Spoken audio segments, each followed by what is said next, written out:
Haridwar means entrance of Himalayas. Hari has got 2-3 meaning in Sanskrit.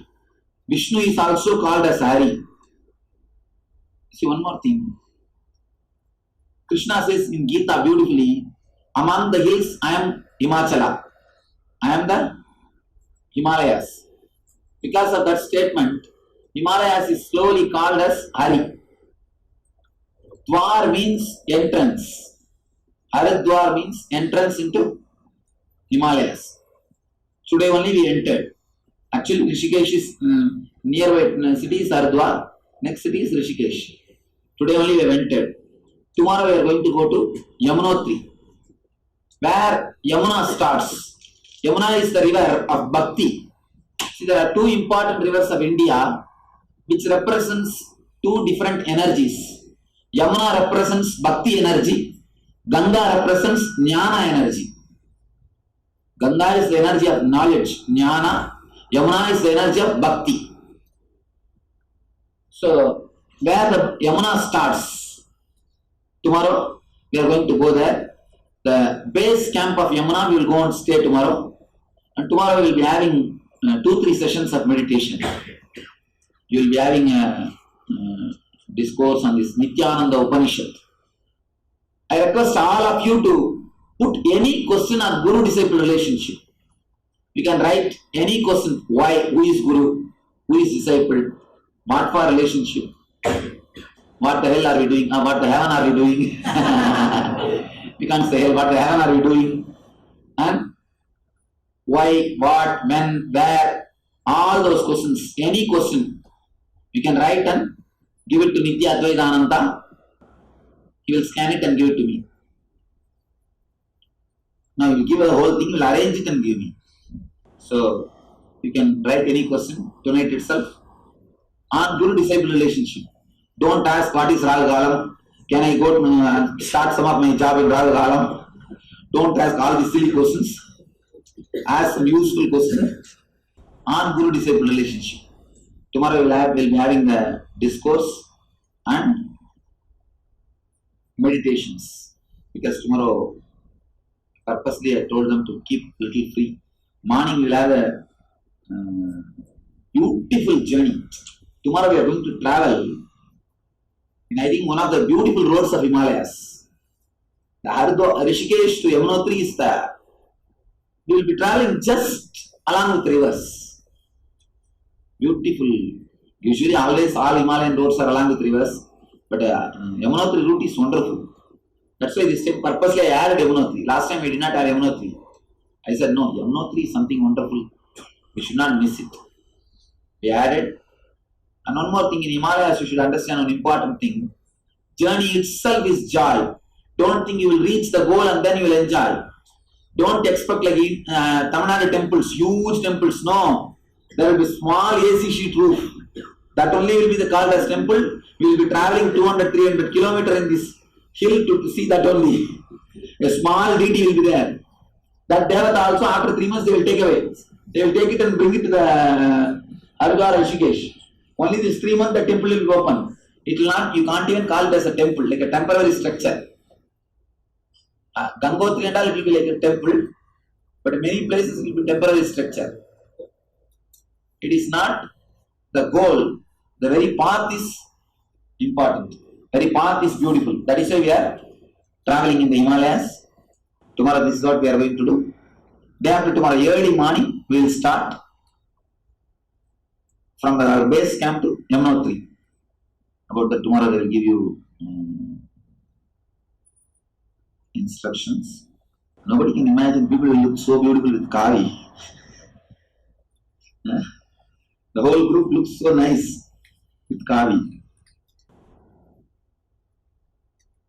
Now you made this cloth as a fashion. Nitya fashions. They've given a new respect to Kavi. Let me say a few words towards about what we did today. Today first thing we did is Shraddha, means giving our gratitude to elders and other 5 elements. Next we had Ganga Bath, Ganga Snana.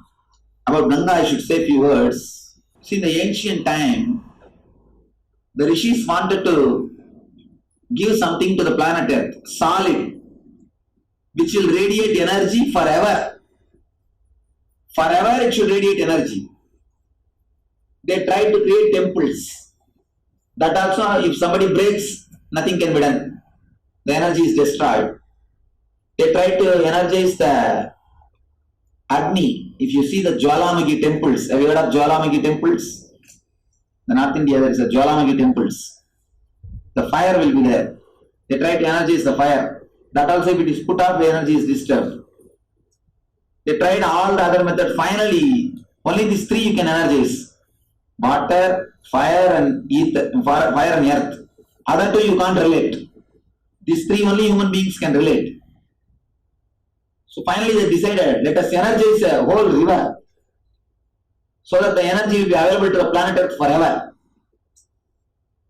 So three group of enlightened masters sat in the Ganga, one group in Gangotri, another group in Brahmagunda, Ardwar, third group in Ganga Sagar. It is after all, the river is completely connected. You understand? It is connected. So this, all the three groups entered into Samadhi at a time and brought the energy like a lightning to the river. The whole river got energized.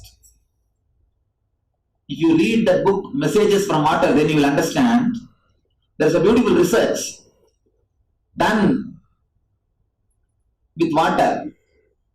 One doctor, he collected a glass of water, and he started repeating the thoughts and creating the waves of love and peace towards that water. After a few days, he freezed that water and started looking through microscope. Then took some pictures. Then, same way, another glass of water, same quality water, he started using the word war, terrorism, anger. Then he freezed that water also and saw. You will be shocked to see the photographs. The love and peace that looks like a diamond, that photograph. And the war and anger that looks like a diamond. Not one, hundreds of researches. You don't know the power of words. Through this research they prove water directly responds to your thoughts. Your thoughts can be stored and radiated by water. The same philosophy our rishis have done. Rishis just energize the whole Ganga. An ordinary doctor chanting 10 minutes love and peace can create so much of vibration means hundreds of enlightened masters just exploding energy. What would have happened to that river? And still now, millions of people every day stand in that river and say prayers. Not one or two, millions of people. Only in Varanasi, 3 lakh is floating population. Every day, average 3 lakh people take bath in Varanasi Ghats. That's the statistics. Average 3 lakh people every day take bath in Varanasi Ghat. If you see from the Gangotri to Ganga Sagar, it's millions. Millions of people say prayers. Stand in the Ganga and say prayers. All these positive thoughts energize the whole river. Again and again and again. That is why they say Ganga is Papa Harini, Sarvadosha Nivarani. All our sins will be just destroyed. There's a beautiful incident which you all should know about it. British people, when they come from England, they will bring water from England to Calcutta by ship. Whenever they come within 20 days, the water will get spoiled. The last few days they will suffer for water. But whenever they go from Calcutta, they will carry Ganges water only. It will never spoil till they reach England. Not only that, even after 2-3 months it will not get spoiled. Then they started doing research. How can it be possible? When we go to the country, water gets spoiled. Water is spoiled. When we come back from the country, water is not spoiling. And they are surprised. How can this be? Then they started doing research.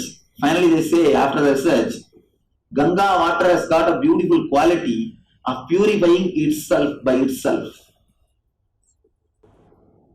If you drop iron piece inside the Ganga, it will simply melt and disappear. No other water can melt in, no other water iron will dissolve. You can try an experiment. Take a bottle of Ganga water tomorrow when you go, keep it in your house, put a small coin or something. Within 2-3 months it will dissolve and disappear. Actually, I was shocked. How can something disappear in water? And if that happens, it is acid.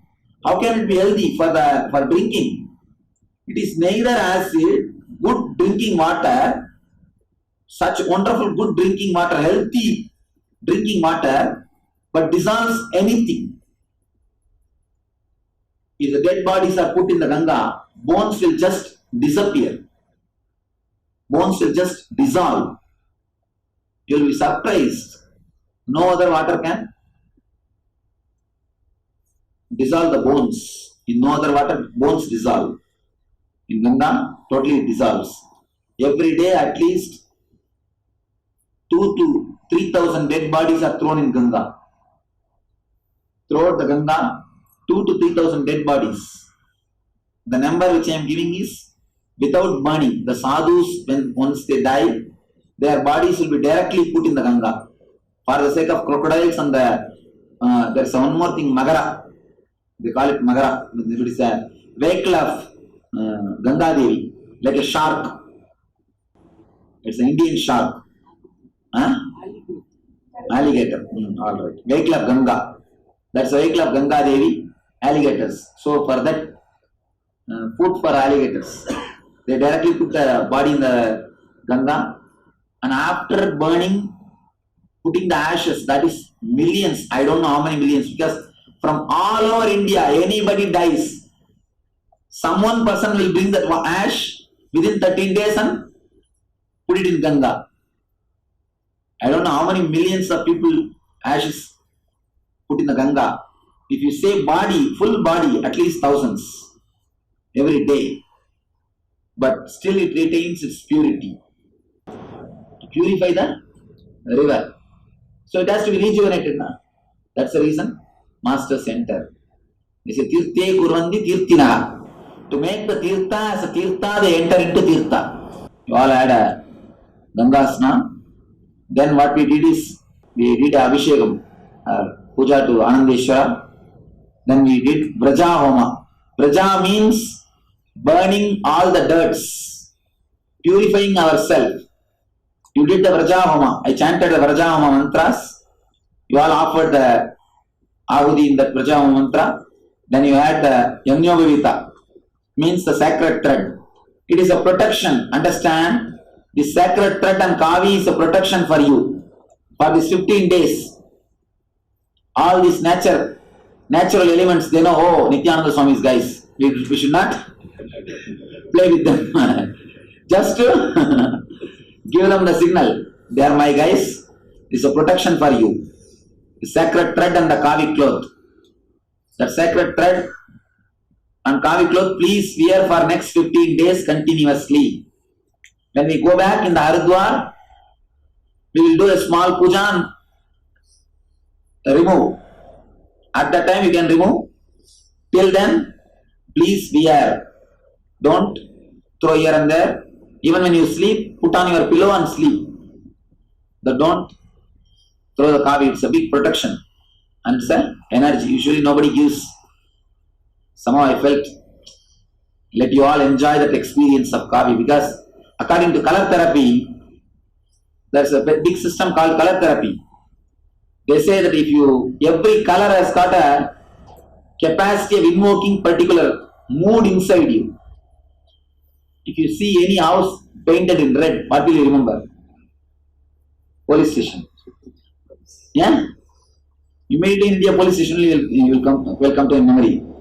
And they say, if you put the red light in the room, in your bedroom, you will not have a deep sleep. You will have a disturbed sleep. If you put yellow, light blue you will have a very deep sleep. So every color has got a particular quality which will be invoked in your system. This Kavi will invoke, the Kavi will create awareness and consciousness inside you. That's the reason I gave you the Kavi. So for next 15 days, enjoy the Rishi's life. The life of Rishis. You took all these 5 vows. Let me repeat once more so that you cannot say I have forgotten. Satya means truthfulness. Physically, mentally, verbally, you will be truthful. Even a single word, don't tell a lie. If somebody asks time, say, see yourself. See by yourself. Try to be sincere for these 15 days. After these 15 days, it's up to you. 15 days, try to be sincere so that you will have the experience of Rishis. From this place only the Rishi culture started. So let you experience the life of Rishis. Satya means physically, mentally, verbally speaking truth. Brahma, then comes Ahimsa. Ahimsa means physically, mentally, verbally you will not hurt anybody. 15 days you cannot fight with anybody. You cannot verbally hurt anybody. Then Asteya, non-stealing. Non-stealing does not mean only not stealing products from others. You will not abuse nature. You will go 1, 2, 3, then only you will enter into Ganga. Without going 1, 2, 3, don't enter into Ganga. Otherwise, there will be a special art stream. See, abusing, without going to bathroom, restroom, don't enter into Ganga. Some of you understand, some of you don't. Anyhow, you will not abuse nature. We will not disrespect Himalayas. We will not pollute this beautiful natural surrounding. Asteya means non-stealing and non-disturbing. 15 days we will not abuse this nature so that the nature will bless us. And the next thing, aparigraha, living with minimum things. Living with minimum things. Try to live with minimum things. Then brahmacharya. Brahmacharya means you will not have the fantasies. Renounce what you don't have. You see, Rishis are all brahmacharis. It is not that they are unmarried. They are married, but they don't have fantasy. They have only pure love. They have only pure love. Decide for this next 15 days, I will respect my husband. I will respect my wife. Respect your spouse as a god, as a representative of Shiva or Uma Devi. Respect them. That is what is meant by the word brahmacharya. Living with existence. So all of you have taken all these 5 vows. Don't tell no, I took without knowing Swamiji. You are already taken. Now you cannot do anything. For this next 15 days, you have to follow these vows. Next 15 days, follow these vows. And surely it will do so much of good to your body and mind and your soul. So enjoy the whole Himalayas trip. Tomorrow we will start the Nityananda, inner science technology or inner space technology. Tomorrow we will work on the meditation techniques and I will be answering on questions on Guru-disciple relationship. Questions about Guru-disciple relationship. This Yajna-Vavita and the sacred thread and the Kavi you should not remove even when you go to bathroom also. Don't think, how can I go with this to the bathroom? When you go to bathroom, you don't remove the God from your heart and keep it out and go. You carry the God in your heart. Then why should you remove the Kavi? You can go with Yajna-Vavita. Alright. If you are already wearing Yajna-Vavita, this also let it be there. After 15 days, this will you remove. Whatever you are wearing regularly, that let it be with you. That's all. And if you have any doubt about today's program, what we did, if you don't understand anything, if you want to ask any questions, you are welcome. Then we will end the session. After the question, after a few minutes, we will end the session. This Gayatri mantra can be repeated 24 hours mentally. Mentally you can repeat 24 hours. As of now, every day, these 15 days, repeat at least few times. I'll be guiding. Every day we'll all be sitting and chanting few times at least this Gayatri mantra. No. Better say inside the mind. Alright, it is time. We'll end the session. Okay. Let's gather for next session. Thank you.